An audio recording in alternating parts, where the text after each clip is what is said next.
You're tuned in to the Ross Tucker Football Podcast, guiding your gridiron journey, none other than your host, former NFL lineman, Ross Tucker. Oh, yeah, it is. But it's not just any Ross Tucker Football Podcast. It is a Wisdom Wednesday presented, of course, by DraftKings. We're going to get the wisdom from my guy, Andrew Brandt. It's been a while. The host of the Business of Sports podcast will join us momentarily because there's a lot of stuff very much in Andrew's wheelhouse that we need to get to ASAP because it's that time of year, the non-playing season in the NFL. You know the deal. We're still with you here on the Ross Tucker Football Podcast 3 days a week. Typically going to be Mondays, Wednesdays, and Thursdays, but we might keep you on your toes a little bit there. And there's always a ton of stuff to get to. Always have some fantastic interviews lined up for you. I thought Even Money podcast with the state of sports betting, Ben Fawkes, was really interesting yesterday. Obviously, on the Even Money podcast, we'll have Joe Dolan on the Fantasy Feast podcast. We're going over the new offensive coordinators, including your team's new offensive coordinator, if they have one. Check out the Fantasy Feast podcast. And, of course, we will have Greg Cosell tomorrow. And I think we're going to start to dive into these draft prospects, maybe the elite quarterbacks, with our guy GC, Greg Cosell. Today, though, it'll be Andrew Brandt. Tomorrow, I'm not going to forget this week, we will have winners. A sponsor confirmation email winner. That's just somebody that takes advantage of any of the sponsors they hear on the show, or gets a free estimate at westsshorehome.com/Ross, or gets a story for a loved one over at myfrontpagestory.com. And of course, the Spread the Word winner, very cool. Just rate and review the show on any of the various podcast apps. That helps tremendously. YouTube shout outs, cool. Patreon.com/RTmedia. Congratulations to Bryce Moore for being our patron of the day. Bryce Moore, patreon.com/RTmedia. It's Big Show time. The Big Show. Always good to see his face and hear his voice. He is the host of the critically acclaimed Business of Sports podcast. Longtime friend of mine. Man, we used to talk every week. Now it feels like it's been, if I don't talk to him for a couple of months, I feel like I haven't talked to him in forever. He's the great Andrew Brandt. If you're not following him on social media, you're really doing it wrong, at Andrew Brandt. Obviously, his newsletter is fantastic as well. And that's really one of the reasons why I wanted to bring him on this week, is because there were like 6 topics going on, whether it's franchise tag or cap casualties or voidable years or the combine, where I kept saying, oh, that'd be a good topic for Andrew. Oh, that'd be a good topic for Andrew. Oh, man, I need to get Andrew on that. Well, ask and you shall receive. I've got him on the show. Andrew, always great to see you. Always great to talk with you. Thank you so much for coming on. Yeah, it has been too long. I mean, for people who don't know, Ross and I are old friends. Not, I'm the old part. He's the friend part. Around 15 years since I left the Packers. One of my first media gigs. I'm so thankful to Ross. For people who know me now, a lot of it is due to Ross getting me on the air when I left the Packers. But yeah, this is our time. We talk about it every year. It's counterintuitive, but people who work in the business of football are busy when there are no games. So the Super Bowl's over. There's not a meaningful game for 7 months. That's when it kicks in. This was true, Ross, as I tell you, when I was an agent, when I was a team executive with the Packers, and now covering this, analyzing it for the media. It's always the offseason that gets them the most busy. And like you said, we'll start today, if you want, by just sort of explaining what's going on right now in front offices around the league, if you want me to do that. Yeah, let's do it, because it feels like there's sort of a natural thing. It feels like the first thing we're seeing, Andrew, is like the Bears cutting longtime starters Cody Whitehair and Eddie Jackson. The Patriots, like, I think I've seen your tweets before. You have the, the subtractions or the deletions before the additions, right? Yeah. And you know what? I remember when we were lucky enough to advance to the championship game or deep in the playoffs, we'd have people saying, oh, we're getting behind. We're getting behind. I'm like, that's the whole goal. We want to advance to the Super Bowl. or getting behind, which that means is 2023 is over. Everyone's on to 2024, and for most of the teams not in the playoffs, for all of them, they were on it starting January 7th or whatever it was. So I'm not a scout. I never was. The scouting crew, here's what they're doing. They're grinding right now between the All-Star games and the Combine. So we're talking mid to late January to late February. That's the grind. That's where, at least in my experience with the Packers, they're putting the board together. So when we hear about the board, it's really being done in that 1 month span where all the area scouts come in. Everybody sits in that dark room looking at players from 8 a.m. to 8 p.m. And that's when the board is developed. And I don't think there are a lot of changes. Even with these combine freaks, maybe it goes up a little bit, not much. So that's what happens. Now, my area, cap and contracts, you're doing scenarios for the year. If we cut this player, what's it going to look like? Do we have guaranteed money left on that contract? What are we thinking about in free agency? If we bring someone in, how competitive would we be if there's an open market for this player? What about our tag? What about our exclusive rights player? Are we tendering all of them, meaning that we give them an offer, we still have their rights, or we let them go to free agency? What does it look like with extensions? And that's the combine, usually meeting all the agents of players you want to get signed up and working on those contracts pre-free agency so you take them off the market, or players with remaining years left that you just want to get done.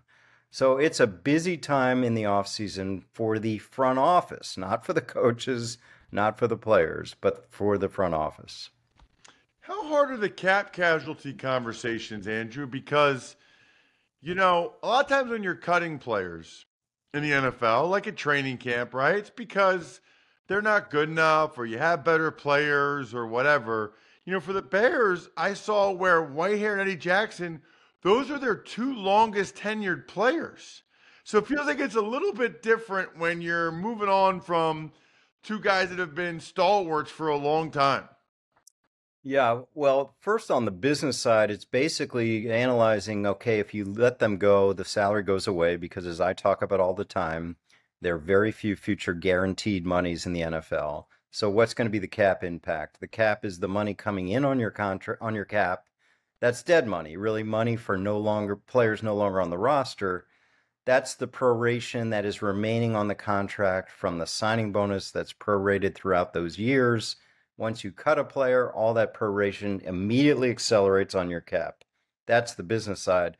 On the personal side, you're so right, Ross. It is tough when longtime players are let go. This is often a conversation with the head coach, with the position coach, with the general manager. How long have they known the player? What do they go through? And it's being phrased, as everyone knows, as we want to put you out on the market before the market opens in March, so you can get signed quickly.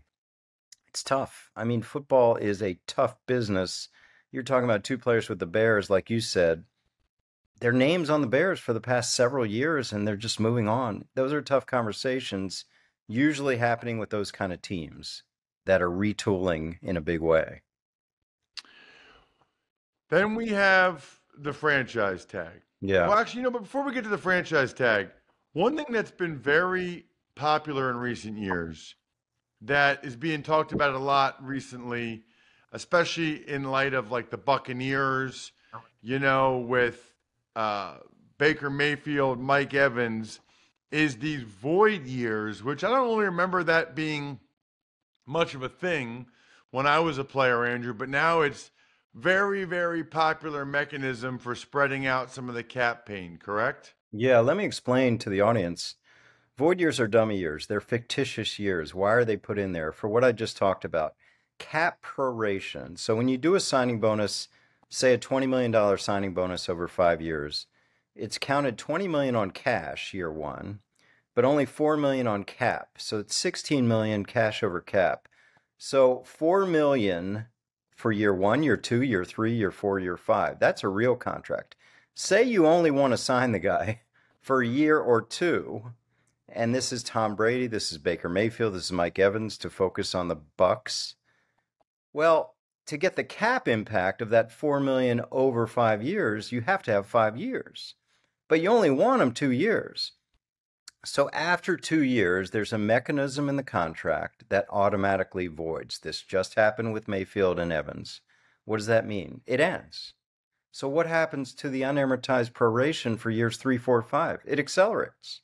So you have a dead money hit, but the player's a free agent because there's an automatic void. So you're putting on years that are fictitious. There's no way they're going to happen because whether the player or the team, they can't do anything about it. The contract says as of February 15th in year 3, the contract ends. So it's just a mechanism around. And the reason, Ross, is because teams get so tight against the cap that they push out the pain and they're willing to take it in these cases in year 3 of a contract or year 2 of a contract that was fictitiously set to go 5 years. Isn't this a great example, Andrew, of why the cap is both a real thing and not a real thing? In the sense that, like, you can always create cap space for that year if you want to. You can do restructure guys. You can do void years. Like, you can make it work for that year. But then when you don't, when you have to, when the void years aren't picked up, well, then you got to pay the piper. Yeah, I mean, I talk about this all the time. I get these questions. Cap's not real. The cap is real if you're concerned about more than 1 year. Let's just say it that way. If you think that the world's going to end next year, fine. You can do anything you want on the cap. But if you think the world's going to go on and you want to be there, you got to be protective. And I know I'm more conservative and was with the Packers than other teams because I always felt that, I lived in an era where we knew Brett Favre was going to retire, so I wanted to make sure we had a good team around him.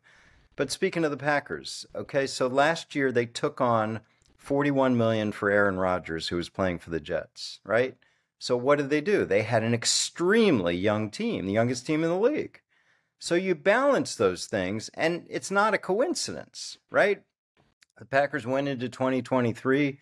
We're going to be hitting this big old cap hole with Rodgers.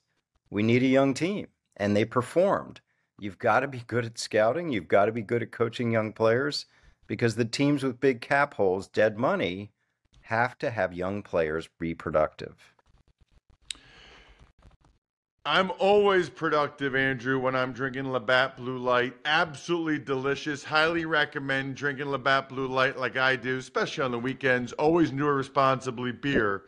Labatt USA, Buffalo, New York. It's interesting because the Packers conversation kind of leads us to the next thing I wanted to talk about, which is the franchise tag. Now, they're not there with Jordan Love because of the unique deal they did a year ago, but the franchise tag window has now officially opened up, Andrew, and teams are able to tag guys, and I despise the franchise tag. I despise the entire concept of it, and I know it's something that was collectively bargained, all that stuff. To me, it's like when your contract is over, like everybody else in the world, you should be able to, see what the market is for your services.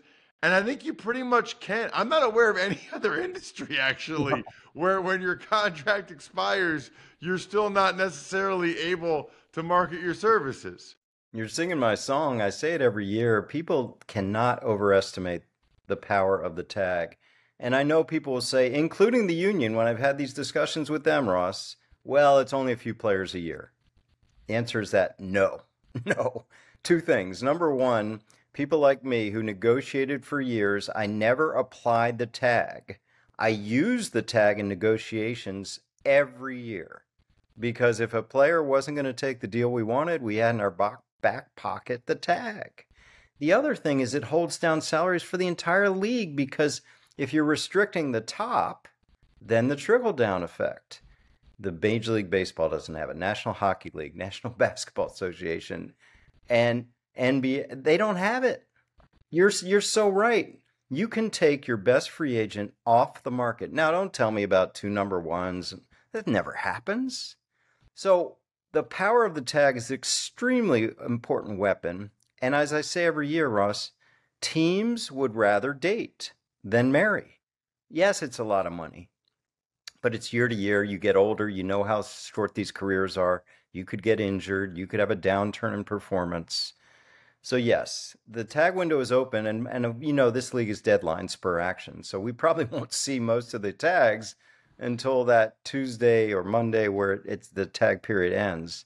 But it is a powerful weapon, collectively bargained since 1993, and the union has not gotten it out of there. I don't know if they ever will. No, I don't think they will. And I'll tell you why, Andrew. It's almost like the NFLPA needs two unions, right?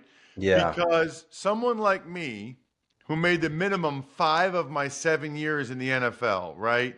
And was never anywhere close to being a franchise tag player, I would not be happy. But I was very involved in the union stuff, very much aware of what was going on. I would not be happy if I felt like our negotiating leverage, if that was being used for the franchise tag stuff. Because in my mind, why are we so worried about the super rich guys that are already rich? Like, how about the rest of us? How about the other 1,500, that are making the minimum? I don't want to expend, negotiating capital on the franchise tag. I want to increase the minimum.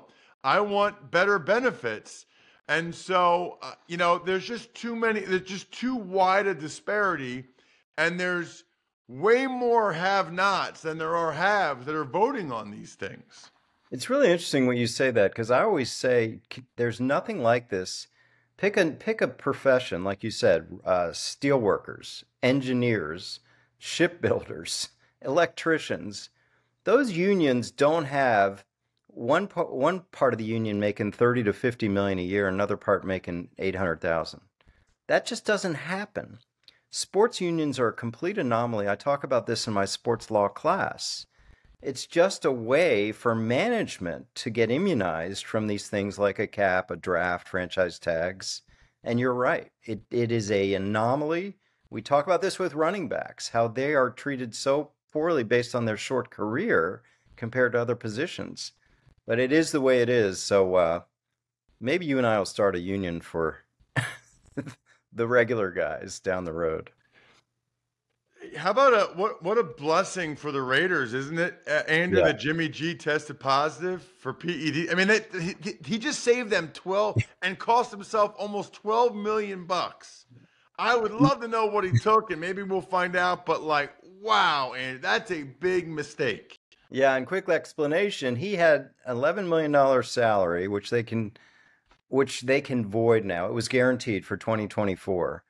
Contracts say pretty regularly that if you test positive, if you have a suspension, the team can void, it's the word we use, future guarantees, invalidate them. So now he has an existing contract going forward, but it's not guaranteed. So basically he doesn't have an existing contract going forward. And like you said, the Raiders were just presented with an $11.25 million gift from the gods that he tested positive, and what a sad ending with the Raiders relationship for Jimmy G. And again, Aaron Rodgers, I mentioned him early in the podcast. He was out there last year. They chose Jimmy G. And now they get out of the contract as they move forward. Andrew, any takeaways from the 2 Super Bowl press conferences for Roger Goodell, the NFL commissioner, and Lloyd Howell, the NFLPA? Yeah, quickly, Ross. I thought Goodell, the one question that really got my attention was the streaming is now, we have a wild card game with Peacock. It's going to be with Amazon next year. What about streaming for even up to the Super Bowl? And he said, no, Super Bowl never on my watch, which makes sense. He's only 4 years in if he's not extended. But this streaming thing is interesting because we've now kind of accepted, okay, we're going to have a streaming game in wild card. In a couple years, divisional round. A few years after that, maybe championship game. And yes, we could have a Super Bowl stream, not any time in this decade, but this is just the slow creep of non-linear television. On the other side, Ross, Lloyd Howell, I really wanted to see what kind of leader he is going to be. Of course, he follows the regal Gene Upshaw and the combative DeMaurice Smith. The new leader of the union, to me, the word I describe is very corporate. He comes from Booz Allen. He's going to fit right in with Roger Goodell, kind of a corporate, non-revealing leader. And he made it a priority to talk about the field, so we'll see what his priorities are. The last thing was not good, Ross. There he was talking about Deshaun Watson and he referred to him as Deshaun Watkins. You don't want the leader of the players misremembering, not misnoming names, especially of the highest paid player in the league. So those are my initial impressions.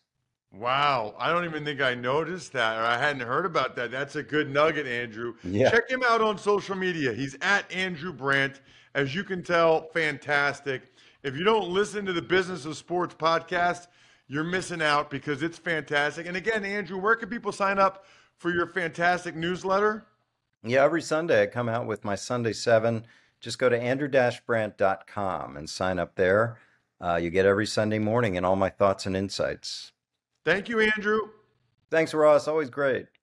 Love talking with Andrew Brandt, just like I absolutely love getting emails like this one from John Garbensky. Hey, Ross, I have a new shower and it looks great. West Shore Home guys were awesome and did it all in one day. Thanks again, John. This makes me so happy. I mean, first of all, you know I really like when you guys take advantage of our sponsors for obvious reasons, especially westshorehome.com/Ross, since I know the owner and he's a listener.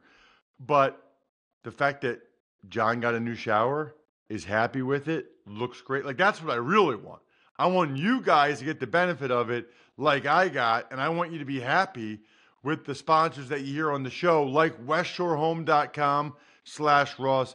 Big fan, big believer in at least just getting the free estimate. So you know if you ever want a new shower or bathtub or whatever, exactly how much it would cost. westshorehome.com/Ross. Tuck's Takes. All right, Ross, we've got some cap casualties. The Bears released offensive lineman Cody Whitehair and defensive back Eddie Jackson. Patriots released defensive lineman Lawrence Guy and safety Adrian Phillips. And the Lions released safety Tracy Walker. So you never, I would say, want to be one of these guys, right? You don't want to, when you sign that contract, you're hoping to play out the entire contract. You're hoping to get all that money. So you don't want to be one of these guys.